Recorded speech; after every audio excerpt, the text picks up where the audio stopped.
morning, everybody. Happy Wednesday. I can detect the passage of time, I swear.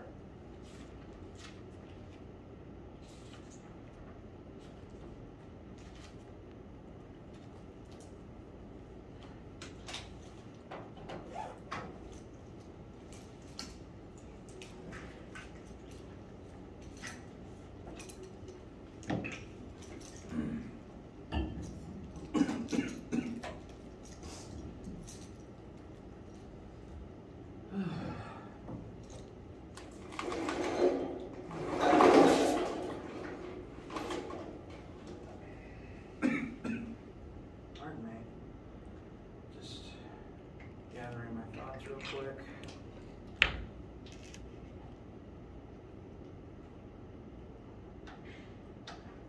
Oh, actually.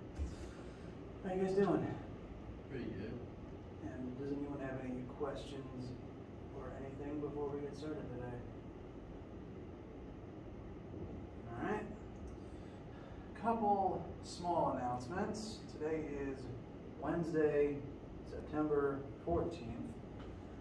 And this week we'll be continuing in Chapter 4, talking about forces. I am actually anticipating that Chapter 4 will take a little longer than this week. I'm remembering that every year it takes a little bit longer than I always expect it to, so I'm trying to anticipate that on the front end now. As a result of that, I'm going to actually, previously, I had the Chapter 3 homework due on Friday. What I'm actually going to end up doing is I'm moving Chapter 3's due date to next Monday, and Chapter 4's will be the Monday after that, anticipating again that we'll spend maybe about 2 weeks on 4, because Newton's laws takes a while, as we're going to talk about several different types of force before the end of it. So those due dates will be changed on WebAssign shortly.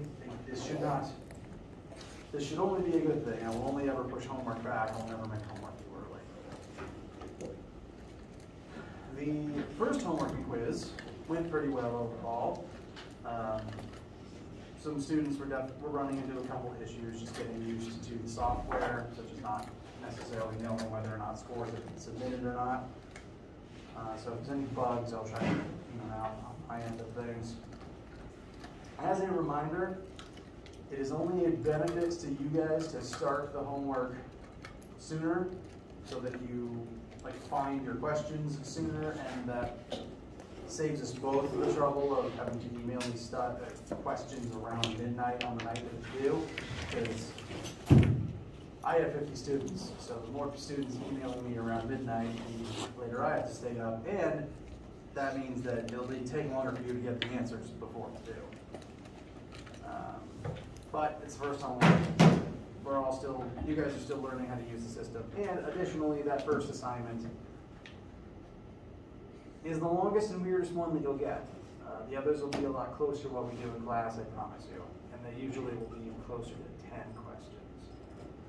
So everyone got through this first one just fine, and it should be a smooth ride from here. Any concerns or feelings or anything at all from you guys before we continue with Newton's laws today?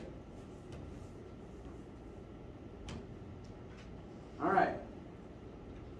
I'm just going to start back on the slide with the laws itself.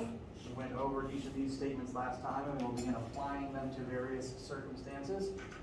We will also spend the next week and a half talking about different kinds of force. Because there is more than one type. And what type of force something is will affect what causes it and a few properties of what happens as a result of it. Additionally, I want to define force for you guys.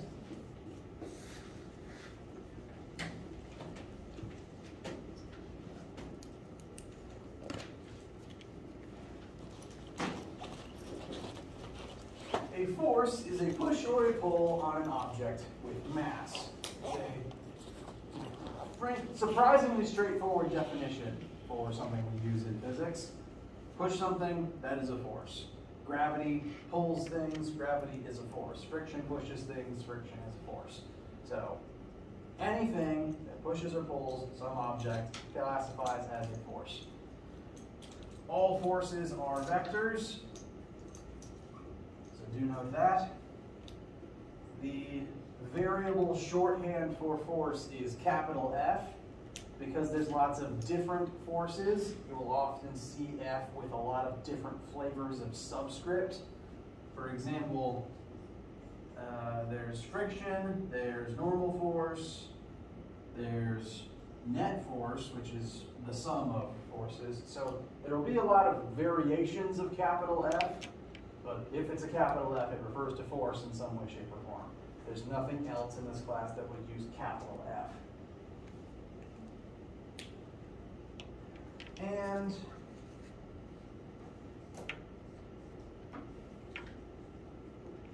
in this class, we will measure force in units of newtons.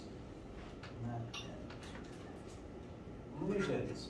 Unit is named after Isaac himself.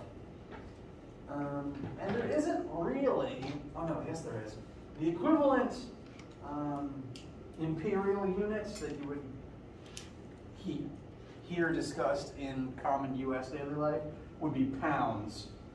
Pounds is a unit of force, and so you could use pounds or newtons roughly interchangeably. 1 pound is equal to about 4 and some change newtons approximately. We'll be using newtons in here because, specifically, thanks to the definition of Newton's second law, net force equals mass times acceleration, the unit of 1 Newton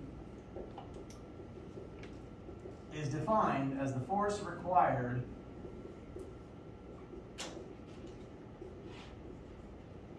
to make a 1 kilogram object accelerate at 1 meter per second squared. So 1 Newton of, I actually have a 1 kilogram object in here. That's a not insignificant amount of mass.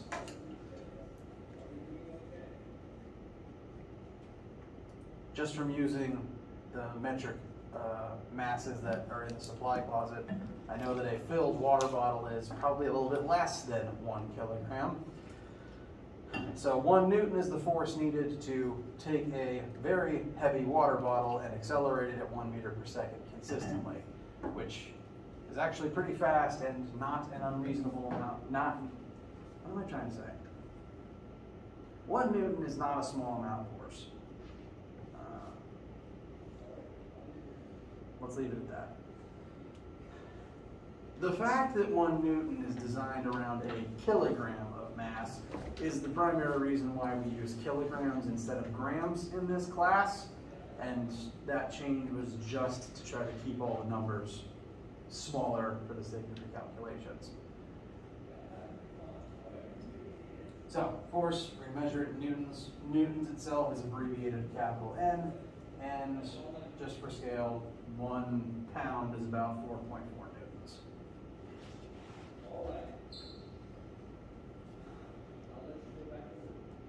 Questions so far? All right. So, we'll begin with a brief sample question. Here we have a 500-gram object that's being pulled in 4 different directions. I envision this as a 4-direction tug-of-war match, as seen from above. So this would be like a bird's eye view looking down on the object being pulled north, south, east, and west at the same time by 4 different forces in 4 different directions. My first question, what is the component form of the total force acting on this particular object? The net force acting on this particular object.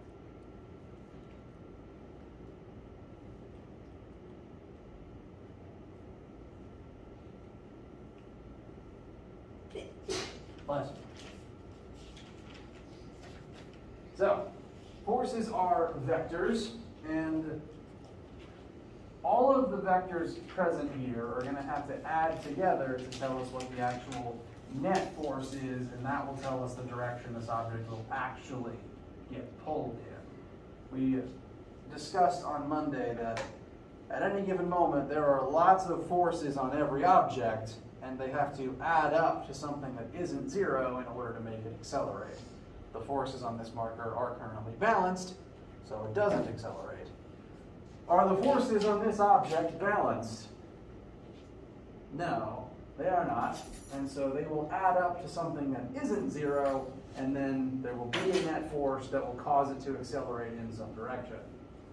Just at a first glance, just looking at the numbers here before we do any real math, what direction do you think this is going to start drifting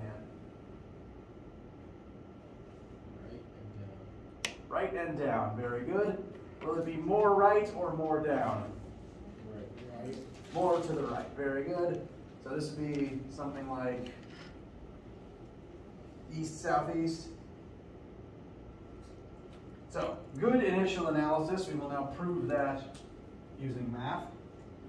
We have 4 force vectors here. We need to add them all together in order to create the net force.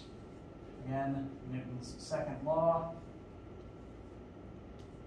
Net force equals mass times net acceleration. So it's the sum of the forces that determines what direction we will move in. That means we need the sum of the forces. There isn't really a formula for finding net force other than just literally add all of them together.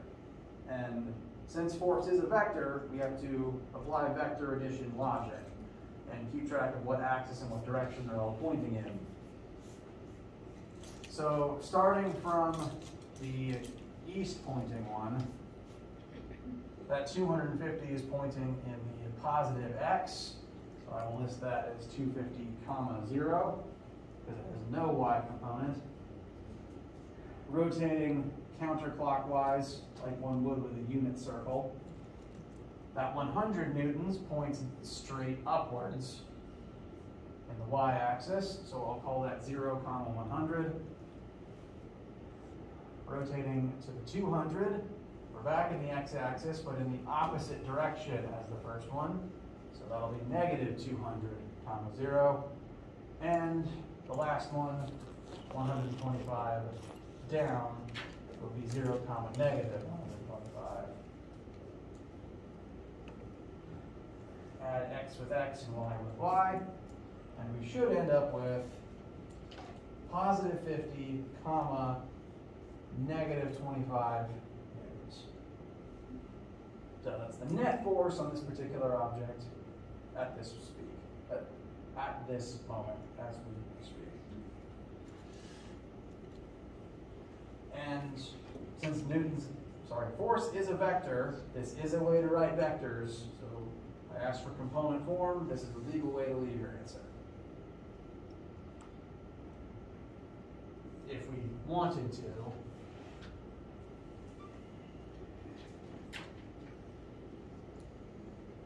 we could draw the legs as a triangle, find the hypotenuse and the angle, but that's not what this question is yet. But we can, and eventually we will do stuff like that. But for now, that's the component form of our answer, and that's all we need. Second question, what is the total acceleration of this particular object? We just determined the net force. Net force is what will determine net acceleration based on the object's mass. So force equals mass times acceleration. This is the net force. We've added it all together, so we're set to use Newton's second law to describe what's happening here. We just have to be careful to do it one axis at a time. Or just make sure not to blend the axes.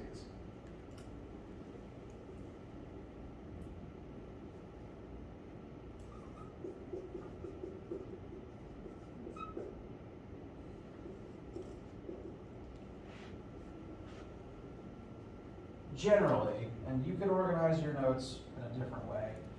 I don't like to try to do anything other than addition listed in component form. So if I'm solving for an answer other than just vector addition, I'll usually separate the two axes and do my multiplication in two different places, once for the x and once for the y. So in the x-axis, the x component of the force will equal mass times the x acceleration specifically. So 50 will equal 500 times a, right?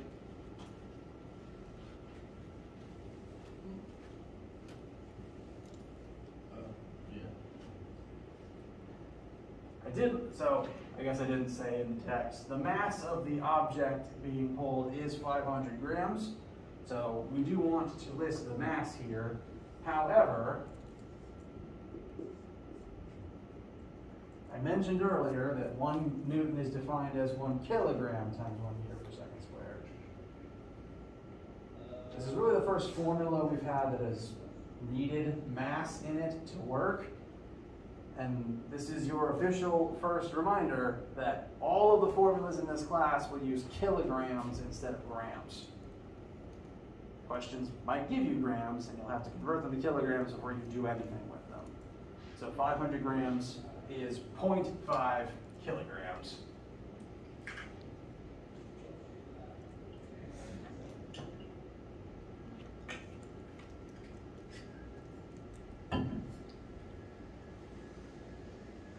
See if I can pull up my screen and share the diagram. And then in the y-axis, will look very similar, just using y versions instead.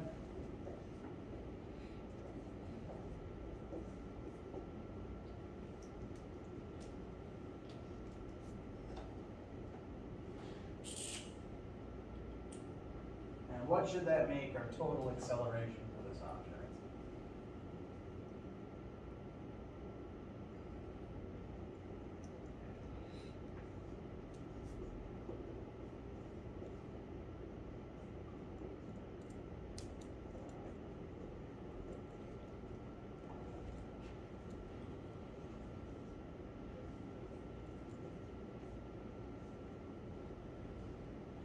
The x component of our acceleration will be 100 meters per second squared. Y component will be negative 50 meters per second squared. So if you wanted to write that out in component form, we would have this.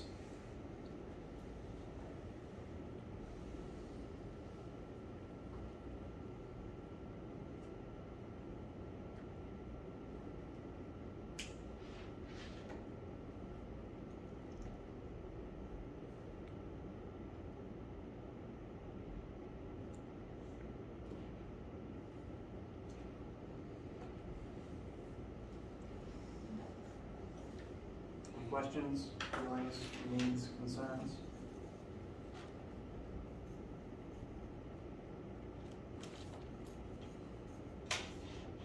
All right. So, brief things to remember. Net force causes acceleration, and net force is just literally the sum. There's no formula for finding net force other than just literally add all the forces together. Just keep track of what axis is which.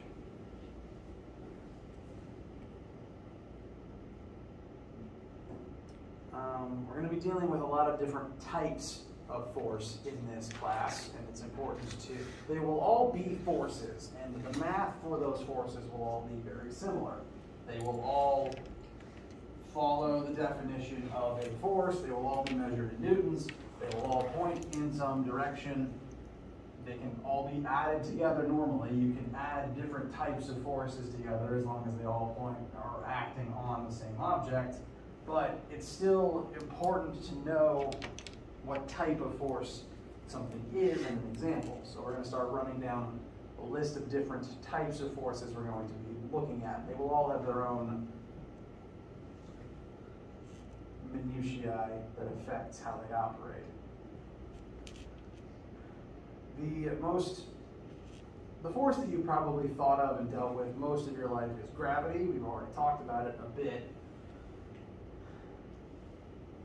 Gravitational force is a force. There is a force pulling down on all objects with mass on planet Earth.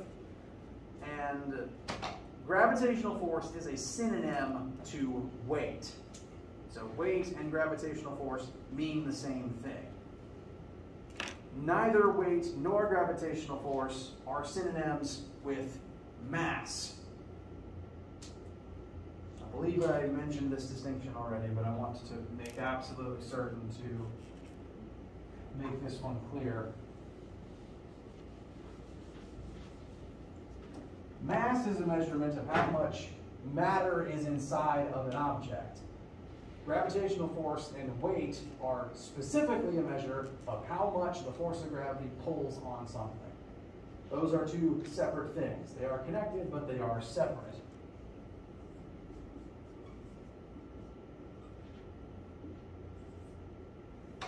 The way that we calculate the weight of an object in this class is a slightly modified version of Newton's second law. Newton's second law tells us net force will equal mass times acceleration. Some very smart people modified that to be force of gravity on an object is equal to its mass in kilograms times the acceleration due to gravity on whatever planet you're on. That little g is still negative 9.8 meters per second squared. We've used that constant a few times now. And so if you want to find the weight of anything, it's just mass in kilograms times 9.8. That'll be the number of newtons downwards Earth's gravity exerts on it.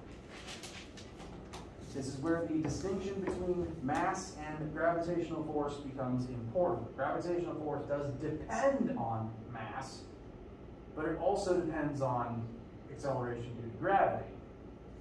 That means that mass doesn't change if you go to a different planet, but weight does. The moon has a smaller g than Earth. Jupiter has a bigger g than Earth. So objects with the same mass weigh different things on each of those different objects. I probably sound like a broken record, but it's something that a bunch of my students miss every single semester, so I'm just going over it again. Weight and mass are not the same thing. If the formula calls for weight, you don't plug the mass in. You plug Fg in. And if I ask you on the test, how do you calculate weight? If you just write mass, you will be wrong. If I ask you how to calculate weight, that's the answer.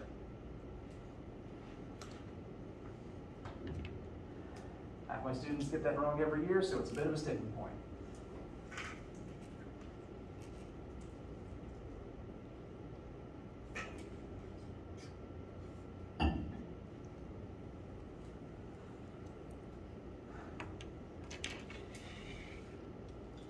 Any physics question in this class, you can assume that gravity will be present as long as the physics question takes place on planet Earth. Some questions will take place in space, but you'll be told which questions take place in space. If it doesn't specify a different planet or in space, you can assume something happens on planet Earth, which means you can assume gravity will be present and that you can use this formula to calculate the weight of any object involved in the example. That's just a freebie. You always have access to that formula and that fact.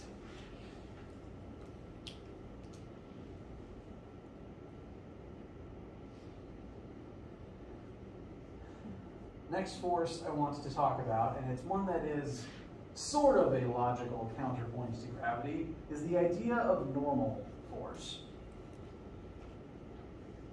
Has anyone used normal force in a previous class before? It's okay, that's fair. So, remote, sitting on table. There is currently a force of gravity from Earth acting on that remote, pulling it down. So there is a force downwards on that remote. Why is the remote not falling towards Earth's core right now? Table? Yes, this is not a trick question, I promise. There's a table in the way. That table is exerting some force upwards, and that causes the net force on the remote to be 0. That upward force is normal force. The definition of normal force is that upward force the surface is exerting to keep the remote from falling through it. Normal force and its definition are just a fancy way of saying that idea. You all presently have a normal force acting on you from the floor and your chairs. I know this because you are not, at this moment, falling towards Earth's core. Same for me and my feet on the floor.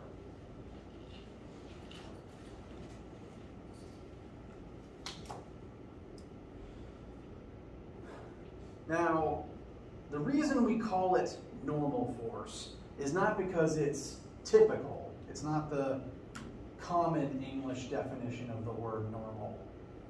We call it that because of the math definition of the word normal.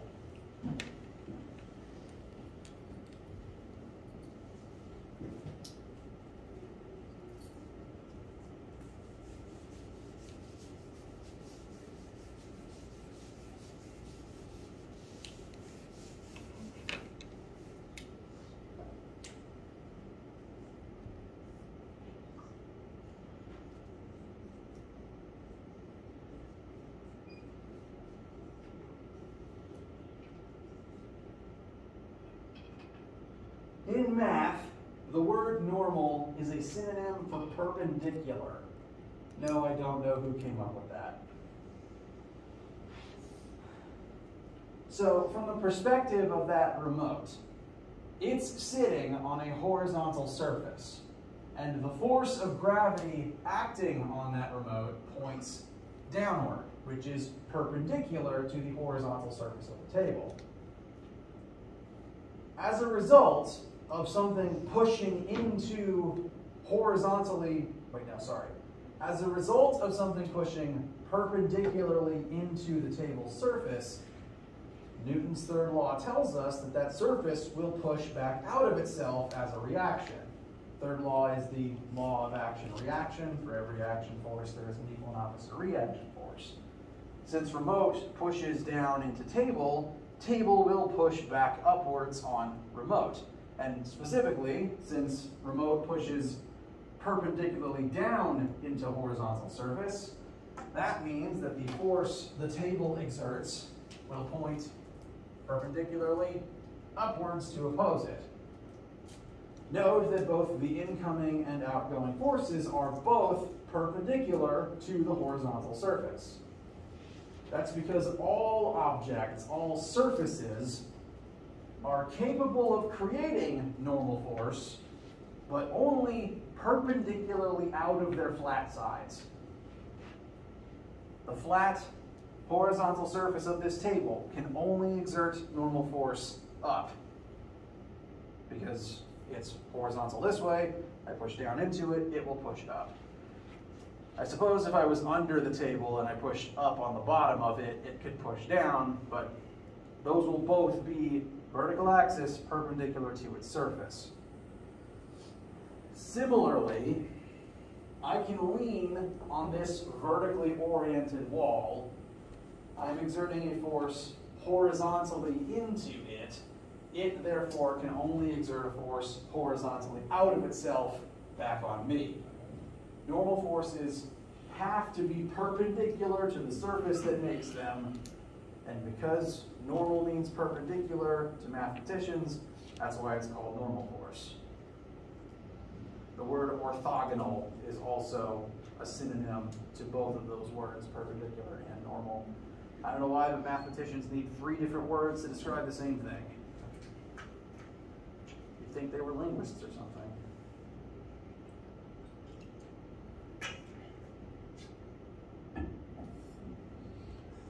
Now, looking at this example, gravity and normal force tend to counter each other very often. From this remote's perspective, gravity pulls down, normal force pulls up. If they balance, it doesn't go anywhere.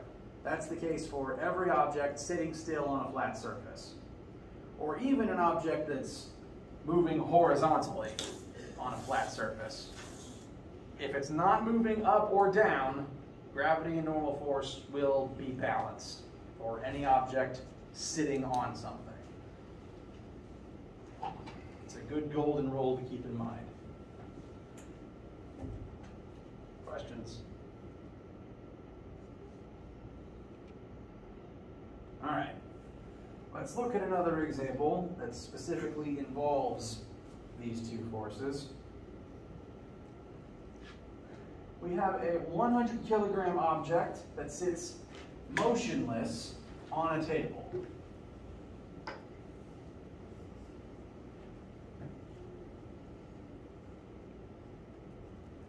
So create a picture as we go.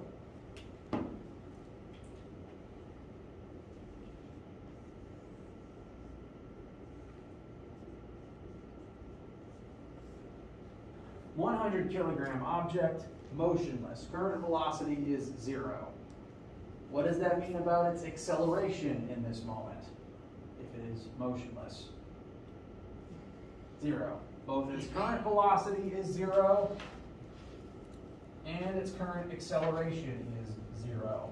It is doing a whole lot of nothing. So, with all of that information in mind, what is the net force currently acting on this box? 0. Very good. Not a trick question. It's not going anywhere. And as a general rule, if you are motionless, all the forces on something must be balanced. We can prove this mathematically, though. Since it's not moving, acceleration must be 0. And according to Newton's second law,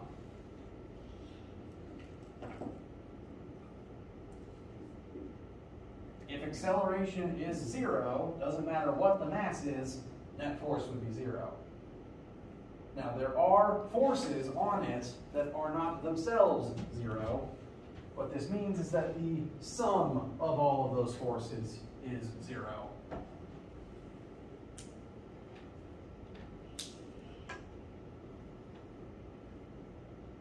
So, net force is 0, unless that is another variable.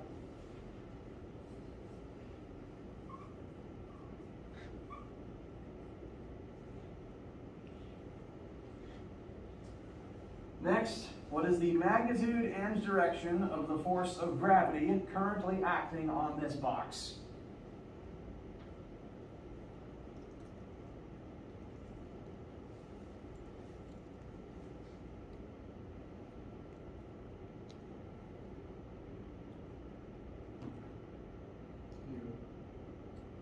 It's not 0. It does exist, and it does point down. On Earth, gravity will always point down, and on Earth, gravity will always be equal to an object's mass times g, which represents negative 9.8. It's not moving right now, but the gravity is still there. You guys sitting in your chairs right now aren't suddenly weightless because you aren't moving, it's just because the chair is holding you up. The gravity's still there, even though something else is present to add with gravity to make the net force 0. So that gravity is still there, and we can calculate it. Fg equals m times g. Mass is 100 kilograms. That's already in kilograms. Remember, kilograms is the version of mass we want for all of our formulas in this specific class. G is the constant negative 9.8 as long as you are on Earth's surface. So the weight of this particular box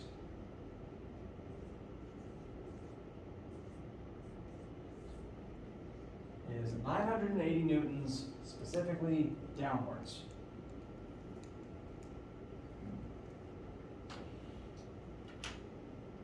So magnitude 980, direction down.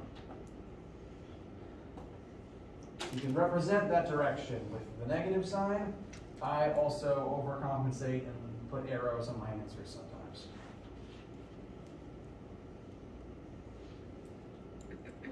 In future problems, it is important to remember gravity is, again, specifically a y-axis variable. There will be questions where things are moving side to side. Gravity still exists in those situations, just doesn't affect side-to-side motion directly. So, that's the weight. It's still here. It is, again, a separate number to the mass. Lastly, what is the magnitude and direction of the normal force from the table currently acting on this particular box?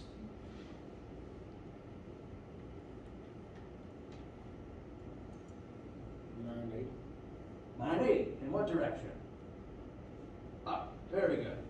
Again, not a trick, I promise. If gravity's pulling down with this much force, and if normal force is the only other force presently here, they must counter each other and add up to 0. It will be a useful skill to be able to look at a picture, look at a problem, and determine what forces must be present in that drawing. For this particular drawing, since the block is just sitting still on a flat surface, the only forces present here would be gravity pulling down and the surface itself pushing up. Normal force will commonly be abbreviated to F subscript N. Some publications might just use capital N. I try to use Fn since it's a force, and that using the F makes it consistent in my brain, but some physicists disagree with me. In this specific case, since nothing's moving, there's no other forces present, those must be the only two. And since they're the only two, the net force must be formed from the two of them being added together. There's no formula for net force other than just literally add all the forces together. We know the net force is 0, and we know that gravity is negative 980. Therefore, if we solve for normal force, you get positive 980 newtons. Same magnitude, but opposite direction.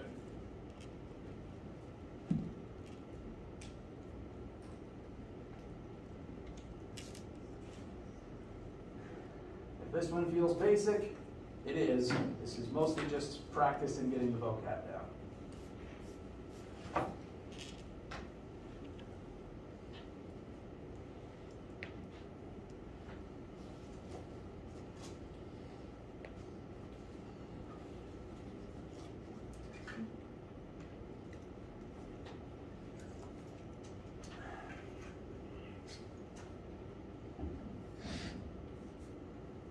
Questions, etc. All right. Normal force is, again, one of those things you've definitely noticed subconsciously, but that you might not have ever bothered putting a name to. Because like, who else would care or name that besides physicists?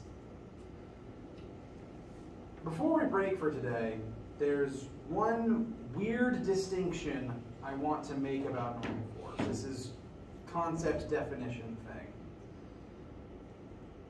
Very often in this class, normal force and gravity will oppose each other. Any object sitting still on a flat surface, normal force and gravity in that case, will be equal and opposite. They'll add up to 0, and that's why the object doesn't accelerate. That's why it doesn't fall through the table. And normal force is caused by Newton's third law. I'm going to back up a little bit here just to show the laws again.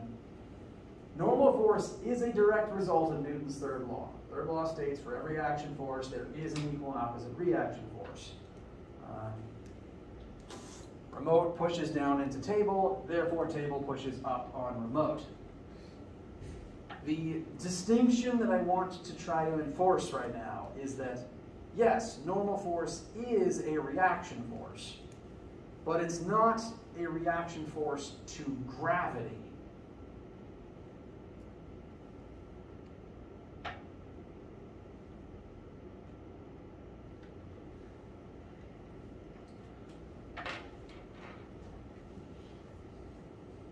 the numbers on board are just to kind of illustrate a picture. Say we've got the same box we just did our math for, and we're going to put an extra box on top of it. So, extra object sitting on top of this box. This would kind of be like if you stood on a bathroom scale and then someone handed you a heavy box. So, previously the scale was reading your own weight. Now you're holding this heavy thing. The amount of force present has increased, even though the weight of the original object didn't change. A 100 kilogram box is still 100 kilograms. There's just something extra sitting on top. So this box weighs the same. But now we've added an extra mass on top. I'll change the picture just to enforce that idea.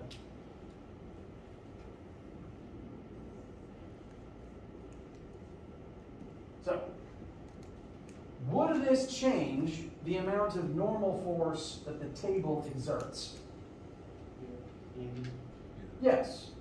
There's more weight pushing down on the table. Therefore, the table needs to push up harder to keep the total mass in place. If the table doesn't increase the amount of force it exerts, it will probably break and the boxes will just fall through it. Whenever something breaks, it's just because it can't handle the force going into it and can't exert enough normal force back out of it without breaking.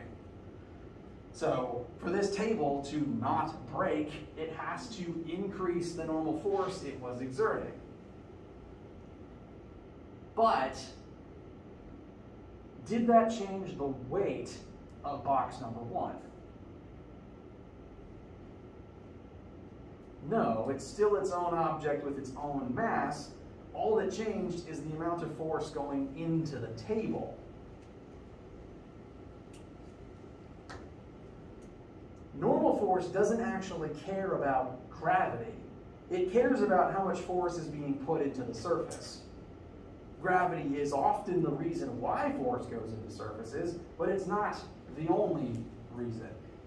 Counterexample, let's say that instead of adding an extra weight on top of the box, someone comes along and tries lifting it. The box weighs nearly 1,000 newtons. If someone exerts 400 newtons, is that enough to lift the first box?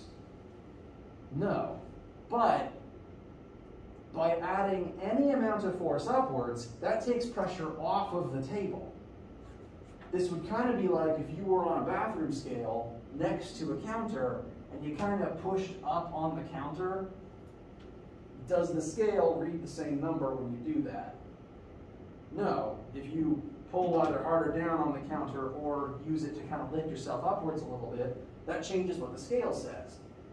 It doesn't change your weight because you have the same number of protons and neutrons inside your body. It just changes the force going into the scale. That's all it cares about. Normal force only cares about the force going into the surface. It doesn't care if gravity is the reason why.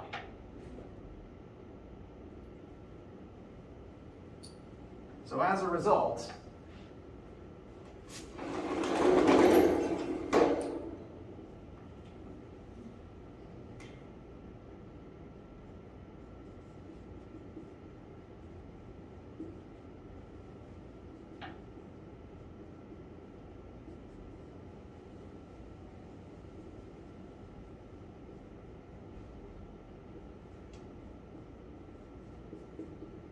every single force has a third law pair, and the pairs are always direct opposites of one another.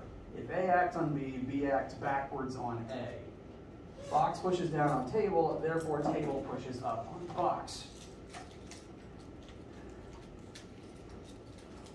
Note that if I write gravity pulls down on box, therefore table pushes up on box,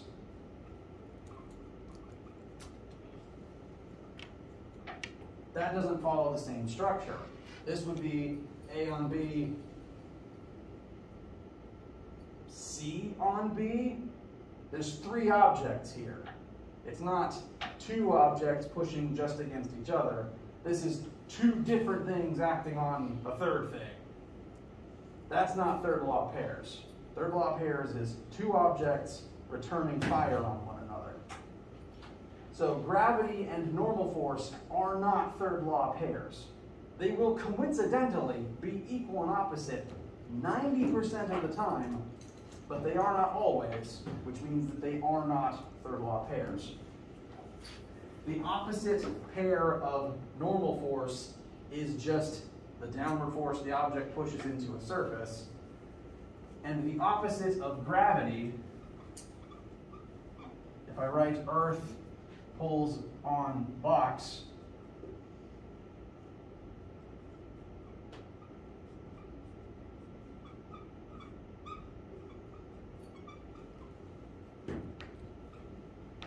Earth pulls on box, Earth is object A, box is object B. The opposite would be box pulls on Earth. No, it's true. The opposite force of gravity, the third law pair of gravity, is more gravity. Every object that has mass creates a gravitational field. That includes planets, moons, asteroids, and people. If you have mass, you create gravity, meaning that on planet Earth, I'll just use myself as an example, on planet Earth, I weigh 1,000 newtons. Consequently, on planet me, Earth weighs 1,000 newtons. I could think of myself as a planet. Earth is on the planet of me, and it has the same weight on me as I have on it. And so technically, just as Earth pulls me towards its core, I'm pulling Earth upwards towards my core. The Earth's mass is just so huge, the resulting acceleration is teeny tiny, and you'd never notice it. Especially considering there's someone standing on the opposite side of the planet doing the same thing, so Earth doesn't go anywhere because of our weight. Instead, since we're the smaller ones, we get pulled towards it. But, all of this to say, normal force and gravity are not third law pairs. They can be unequal. The opposite pair of gravity is more gravity. Questions? All right. Do be working on the Chapter 3 homework. That's due Monday. Do look over the Chapter 4 homework. It's posted. You can start it, but it won't be due for another week and a half. But the sooner you start, the better. Let me know whatever you need, and I will see you either for lab today or for lecture Friday. And have a wonderful day.